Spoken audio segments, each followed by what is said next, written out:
Hey guys, it's Patrick, and welcome back to the channel Double Games, where we talk about everything and anything video games. If this is your first time here, you like what you hear and see, be sure to hit that subscribe button, like button, and share it with your friends and family. That'd be super cool. So today's video, Final Fantasy VII, the 25th anniversary stream. Let's get into it. So this stream took place just a couple days ago, and you know what? It didn't disappoint. I was pretty happy with it. They announced some new merch. They announced that Final Fantasy VII Remake Intergrade is now available on Steam. Season 3 of their mobile game, The First Soldier. Another mobile remake, which I am kind of upset that it's not coming to the Switch because I totally play it.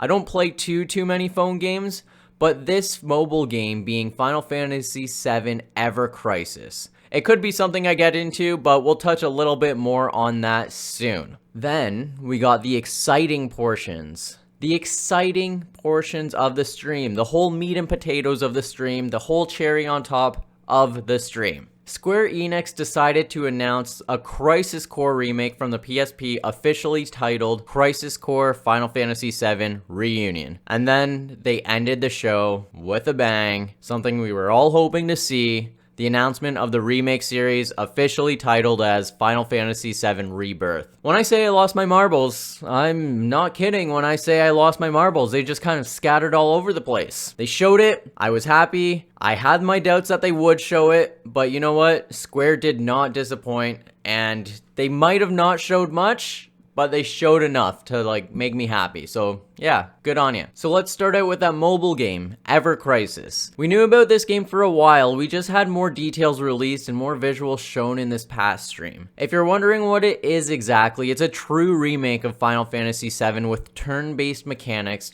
but also from my knowledge, it includes content included Crisis Core, Advent Children, and The First Soldier. And like I said, it's all turn-based, which is something that I know a lot of FF7 fans wanted with the 7 remake. I myself am kind of impartial. I am happy with the 7 remake, to be completely honest. If I'm telling the truth and nothing but the truth, I'm really looking forward to this mobile game. I like turn-based games, and I enjoy that this version is going to be sticking to the roots of the original game, just with updated graphics. From an artistic standpoint, I'm not too sure how I like the character models. They seem a little bit chibi-esque. I feel like that's probably the best way to describe it. They're soft around the edges in the overworld, but then when you actually get into full-fledged battle, the FF7 remake character models just kind of show up there.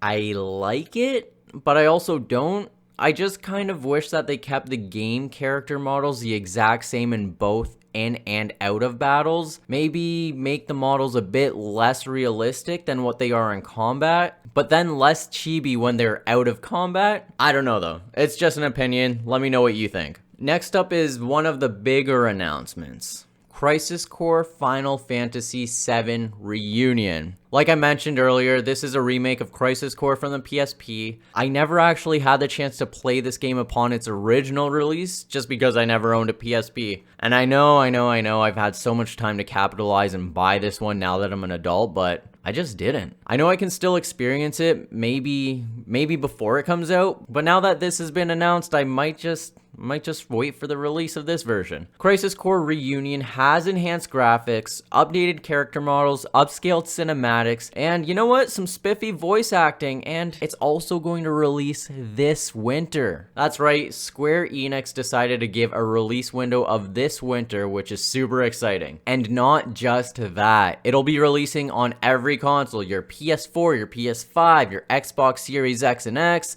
the Nintendo Switch, and on Steam. You know, this game is looking pretty sleek in comparison to the original game, and it's also nice to see that the Xbox and Nintendo owners will not be missing out on this game, unlike the next Final Fantasy game that we're gonna talk about. Sorry guys, Final Fantasy VII Rebirth. That was also announced during this 25th anniversary stream. I'm not gonna lie to you guys, I was pretty nervous that they weren't gonna show this. I had my doubts, but you know what? They were eased once we heard the calming voice of Aerith's narration. The video starts out with particles of Mako floating in the sky with a feather descending toward a couple of familiar characters, Zack with Cloud in his arms, and then it quickly shows Meteor crashing into the planet. We then get footage of actual gameplay of Cloud walking with Sephiroth to what seems to be Nibelheim and Mount Nibel possibly in the background as well. But all while this is happening, we're also getting quick flashback type of visions and footage of Genova. We finish off the trailer with how it started, Zack carrying Cloud to Midgar with the title reveal of Final Fantasy VII Rebirth, and a release window of next winter for the PS5. Yes, exclusively for the PlayStation 5. At least for now anyways. It's so nice to finally see something about this game. Initially, I thought it could be shown at the PlayStation State of Play last month. I had hope, and then lost it when there wasn't a reveal. Until Square decided to announce a stream, and my hope for this reveal was reignited. So here are my actual thoughts on this. Like I said, it wasn't much, but it was enough. It was enough. Visually, it looks great, and I think it'll only get better with the amount of time that they still have until it's released. I am curious though, how open world will this game be? Remake was pretty linear, but I'm curious, now that we're out of Midgar and into the world, is Rebirth going to loosen the reins a little bit for us and let us explore the world a bit more? And are they going to let us do it how we want it? At least to some extent anyways. Or what about character levels, items, and our customizations for weapons and armor?